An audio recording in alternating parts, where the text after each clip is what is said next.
dalam implementasi kebijakan SPMB sebagai instrumen pemerataan pendidikan. Seperti apa sih alur kemudian kebijakan? Dan saya simpulkan sedikit saja bahwa di Kabupaten Karawang alhamdulillah sudah terrealisasi dan terlaksana. Pertama, memberikan akses semudah mungkin bagi masyarakat khususnya Kabupaten Karawang untuk melanjutkan ke jenjang berikutnya. Boleh baik mau ke negeri, baik mau ke swasta, itu sama saja tidak ada bedanya. Cuman kalau mau masuk ke negeri, kita menyediakan sistemnya, ada aplikasinya, bisa mengunjungi website resminya yaitu spmb.karawangkam.go.id. kalau yang Karawang, kalau yang provinsi beda lagi ya. Nah di situ bisa tuh dari PAUD, dari SD, dari SMP bisa mengakses situs yang sama. Jadi Kabupaten Karawang berupaya dulu membuat sistem yang maksimal agar seluruh calon peserta didik yang baru atau murid yang baru itu terrealisasi dengan jujur, transparan, akuntabel. Intinya tidak ada manipulatif data dan lain-lain. Gitu. Yang kedua itu bagaimana mekanisme implementasi kebijakan SPMB yang dilakukan Dinas Pendidikan Kabupaten Karawang ini pada jenjang SD, SMP, SMA. Itu yang udah jelasin tadi. Iya, beda. Baik. Berarti saya dari PAUD SD, SMP saja. Ya. Stop ya yang saya bilang. Oke. Seperti apa sih? Pertama, kita tentu saja mengadakan rapat dan sosialisasi dulu. Rapat dan sosialisasi dari semua pemangku kebijakan. Contoh misalnya dari komite, kawan dari dewan-dewan guru, dari seluruh kepala sekolah, pengawas, korwil, kemudian pejabat daerah terkait, dan semuanya kita undang. Dan di sana kita bahas mekanisme, namanya kalau dulu itu namanya adalah Perbuk Peraturan Bupati mengenai tentang SPMB. Sekarang juga sama, hampir mirip, Perbuk juga. Juga cuma lebih ke teknis kalau sekarang. Misalnya itu mekanisme seperti dibuatkan dulu alurnya.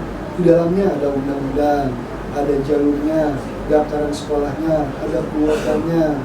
Nah setelah itu terbentuk, permen itu baru kita sosialisasi ke setiap jenjang, baik ke PAUD, SD dan SMP. Ke masyarakat juga kita sosialisasi ke antar OPD itu antar kedinasan. Kita ada dinas pendidikan, kita koordinasi dengan Kemenar. Kan mungkin aja siswa dari MI ada yang mau masuk ke SMP, kan begitu. Kemudian ada dinas sosial, catatan sipil, capil, kemudian Diskominfo, Pemda juga. Semua kita koordinasi, kita undang, kita musyawarah bersama-sama, begitu. Apa saja faktor yang mempengaruhi keberhasilan dan hambatan implementasi kebijakan SPMB di Kabupaten Karawang? Oke. Tadi kan prosesnya seperti apa? Satu, meningkatkan pendataan sejak dini. Saya kasih contoh. Ada warga yang memang udah tinggal di Karawang, tapi dia kakaknya masih luar Karawang. Hingga dia tuh merasa saya itu warga Karawang, tapi kok saya nggak diterima di Karawang. Pas kita cek kartu keluarganya, itu masih luar Karawang. Di Jawa, Ciamis, Tasik. Boleh nggak Pak warga luar Karawang daftar SPMB? Boleh, silakan. Berarti jalurnya bukan domisili, tapi jalurnya itu adalah jalur luar kabupaten. Gitu. Ada, memang kuotanya sangat sedikit, karena kita prioritaskan warga Kabupaten Karawang yang memiliki kakak aktif di Kabupaten Karawang. Yang kedua, kurangnya sosialisasi ke masyarakat. Kemudian sumber dayanya. Kemudian faktor yang sangat mempengaruhi ini apa? Yaitu jumlah penduduk di Karawang dengan jumlah sekolah di Karawang rasionya masih kurang. Kalau tidak salah kemarin itu sekitar 10.000 itu belum tercover. Selanjutnya, bagaimana kontribusi implementasi SPMB terhadap pemerataan akses pendidikan di Kabupaten Karawang? Oke, bagaimana kontribusi untuk pelaksanaan akses SPMB di Kabupaten? Kontribusinya apa? Pemerataan di setiap daerah. Contoh misalnya, kita ada yang namanya sistem domisili. Upaya kita untuk pemerataannya itu diantaranya adalah menerapkan seluruh calon peserta didik sesuai dengan domisilinya. Misalnya, saya warga desa Nagasari, ya udah sistem itu merekomendasikan di situ saja di Nagasari. Nah, kemudian kita tuh punya analisis data. setiap tahun pasti desa atau kecamatan ini yang membludak. Nah kita tuh udah berupaya, di tahun kemarin kita ada 2 sekolah yang dibangun, satu SMP yang baru, kemudian ada SD baru juga di area padat penduduk. Untuk pertanyaan selanjutnya, upaya apa yang dilakukan Dinas Pendidikan Kabupaten Karawang untuk meningkatkan efektivitas implementasi SPMB dalam mewujudkan pemerataan? Upayanya satu, kita menginformasikan lebih luas ya, seperti ke jajaran sosial media, Instagram, kita konsultasi ke setiap kecamatan, kita buatkan edaran atau brosur. Tapi sebetulnya poin tadi, pertanyaan tadi, jawabannya sudah di poin pertama. Pertanyaan selanjutnya, bagaimana Dinas Pendidikan Kabupaten Karawang menjalankan fungsi pelayanan, pemberdayaan, dan pembangunan dalam pelaksanaan SPMB? Serta sejauh mana ketiga fungsi tersebut itu mampu menjawab permasalahan pemerataan pendidikan? Satu pemberdayaan ya. Pelayanan. Satu pelayanan. Pelayanan pertama, kita di sini buat data center di sini, baik dari sistem dan lain-lain.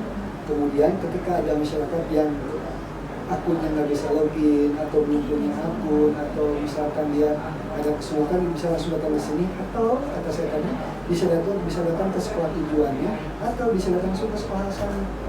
Itu untuk pelayanan, jadi bisa di mana saja, boleh ke dinas pendidikan, boleh ke sekolah asal, boleh ke sekolah tujuan. Gitu. Mungkin pelayanannya kita variatif, tergantung kasus dan kendalanya seperti apa. Gitu. Kemudian setelah pelayanan apa lagi? Pemberdayaan. Kita memberdayakan semua stakeholder yang ada di dinas pendidikan. Contoh, saya bagian tim, bagian sistem aplikasi. Lalu sekolah ada operator untuk membagian akun, kemudian ada verifikator, ada yang mendaftarkan. Jadi semua berfungsi sebagai tupoksi masing-masing. Yang terakhir, pembangunan. Pembangunan apa? Sekolah? Dalam pelaksanaan SPMB. Sistemnya atau apa? Dalam sistem. Iya, dalam sistem. Dan sistem SPMB. Kalau pembangunan sistem SPMB itu tiap tahun kita selalu ada perubahan, perbaikan, mengikuti perkembangan zaman dan mengikuti kebutuhan masyarakat khususnya di Kabupaten Karawang. Saya kasih. Pertanyaan selanjutnya, bagaimana Dinas Pendidikan memastikan seluruh tahapan proses implementasi SPMB berjalan sesuai prinsip objektif, transparan, akuntabel, berkeadilan, dan tanpa diskriminasi? Pelaksananya satu, ya tadi itu ya, menghindari adanya kutipan. Kedua, adanya transparansi data. Ketiga, data dipusatkan ke satu sistem yang ada. Makanya, kenapa di-online-kan? Karena dari operator SD daftar ke SMP tidak bisa mengurangi atau menambah data. Karena sistemnya langsung ditarik dari Dapodik. Dan nilai pun, nilai TKA, tahun ini itu ada TKA, itu disinkronkan langsung ke pusat. Jadi tidak input sendiri, tapi itu data tersinkronisasi ke pusat. Oke, jadi yang penting data itu dapat dilihat langsung di aplikasi di SPMB. Selanjutnya Bapak, kan yang tadi Bapak jawab ada faktor keberhasilan dan faktor hambatan. Ini lebih rinci lagi ke aspek komunikasi, sumber dayanya, sama disposisi pelaksana dan struktur birokrasinya tuh, faktor keberhasilan sama hambatannya seperti apa? Sebenarnya udah dijawab ya Pak tadi. Terus juga komunikasi udah. Mungkin di struktur birokrasinya Pak. Oke, struktur birokrasi betul. Satu ya, struktur birokrasi mungkin maksudnya antara OPD. Nah kita tuh ketika SPMB itu bukan hanya Dinas Pendidikan saja berperan. Berarti ya SPMB itu bukan Dinas Pendidikan saja. Kita melibatkan semua stakeholder yang terkait, mulai dari setiap sekolah, kemudian kata saya satpol sipil, dinas sosial, dan warga sekitar, dan semua instansi kita libatkan di situ. Kemudian bagaimana birokrasi dan tahapannya apabila si masyarakat ini mengaku dirinya miskin, itu tinggal datang ke desa akan mencetak sistem dari dinas sosial. Otomatis itu kita harus ada koordinasi dengan desa sebelumnya. Nah, ketika itu sudah terlaksana, masyarakat tidak datang aja langsung ke desa, minta dibuatkan atau di screenshot bukti terdaftarnya di aplikasi Detsel. Kalau dulu itu namanya di TKS, sekarang lebih khusus namanya berubah jadi Detsel, itu yang menjadi faktor utama siswa itu bisa mendaftar ke jalur KTM. Begitu. Nah, otomatis harus ada proses yang ditempuh. Tentu saja kita sudah melaksanakan itu dengan semua OPD atau dinas terkait. Apakah masih terdapat pertimbangan akses pendidikan antar wilayah di Kabupaten Karawang ini? Ada. Daerah mana Pak? Dari akses, kesempatan atau ketimpangan dari layanan antara sekolah itu dengan Berarti karena keterbatasan jumlah sekolah, kuota belum memadai mungkin ya, sehingga jumlah penduduknya padat gitu ya. Contoh seperti daerah Karawang Barat, itu bukan sekolahnya gak ada, sekolah SMP-nya udah berapa itu? 1, 2, 3 banyak kan, tapi itu budak karena berarti jumlah penduduknya itu rasio lebih tinggi ketimbang jumlah sekolah.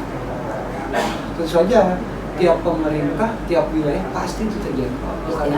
Pasti ada. Karena sekolah itu tidak tumbuh setiap hari, tidak tumbuh setiap tahun selalu ada nambah, enggak. Tapi jumlah penduduk setiap tahun selalu bertambah. Apa dinasnya harus ditambah kan enggak? Boleh. Apakah terdapat evaluasi rutin terhadap pelaksanaan SPMB setiap tahunnya? Ada. Setiap itu dilaksanakan, evaluasi itu di awal dulu, kita mengingat flashback tahun kemarin, kita ada curhat-curhatannya, perbaikannya apa saja. Ke di akhir kegiatan, di finishing, kita juga ada evaluasi juga.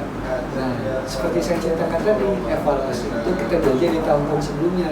Segala bentuk kekurangan atau perbaikan kita lakukan di tahun-tahun berikutnya. Pasti catatan. Ada masyarakat yang dia tuh warga desa. Warga desa itu adalah desa yang berbatasan langsung dengan sekolah. Otomatis dia bukan satu desa. Nah, di tahun kemarin dia tuh tetap nggak bisa. Tapi pada tahun ini dengan domisili jarak dia itu bisa daftar. Evaluasi sama. Sistem SPMB itu menurut guru pelayanan informasi yang dari bantuan yang diberikan itu udah bisa memudahkan atau belum? Ya sebenarnya memudahkan ya, cuma ya dibikin agak ribet juga iya, jadi setengah-setengah lah. Setengah-setengah belum bisa disebut memudahkan. Iya. Dari proses SPMB ini seleksinya bagaimana Ibu? Apakah udah adil atau kan masih membeda-bedakan gitu? Kan baru dimulai, baru kemarin mulai pembukaan. Oh iya, pendaftarannya belum ya? Kemarin pembukaan tanggal 8 itu buat yang disabilitas. Dan kayak buat yang jalur zonasi, beda-beda ada tanggalnya. Ikut muter-muter dulu kalau mau ke negeri. Kalau kayak swasta kan kita daftar nih, terus udah gitu nunggu masuknya udah selesai. Kalau negeri bukan Kira apa saja kemudahan yang kendala yang Ibu alami selama mengikuti proses SPMB ini baik dalam pendaftaran, pengumpulan dokumen maupun akses ke informasinya?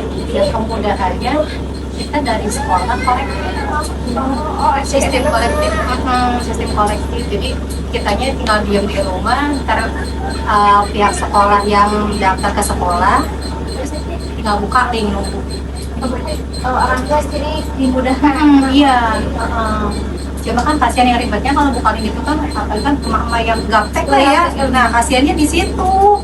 Apalagi kalau yang di ininya diurusnya sama neneknya, orang tuanya udah nggak ada sama neneknya kan. Ibu, pertanyaan selanjutnya, menurut Ibu, apakah semua anak di wilayah Kabupaten Karawang memiliki kesempatan yang sama untuk masuk ke sekolah negeri yang diinginkan? Sama sih. Ibu ada nggak mau beri masukan atau kritik dari pelaksanaan si SPMB ini? Kalau misalnya ada, masukannya apa? Kalau masukannya itu ditindaklanjuti sama si pihak yang terkait. Ya kalau masalah itu kita ya mengikuti sih, kalau mau mengikuti aja. Jadi nggak ada saran seperti Ya kalau saran juga kan ya sebenarnya bingung. Saran juga kan kalau kita udah mengikuti kata sistem yang pemerintah yang begini harus ngikutin. Saran juga kan kayaknya nggak mungkin.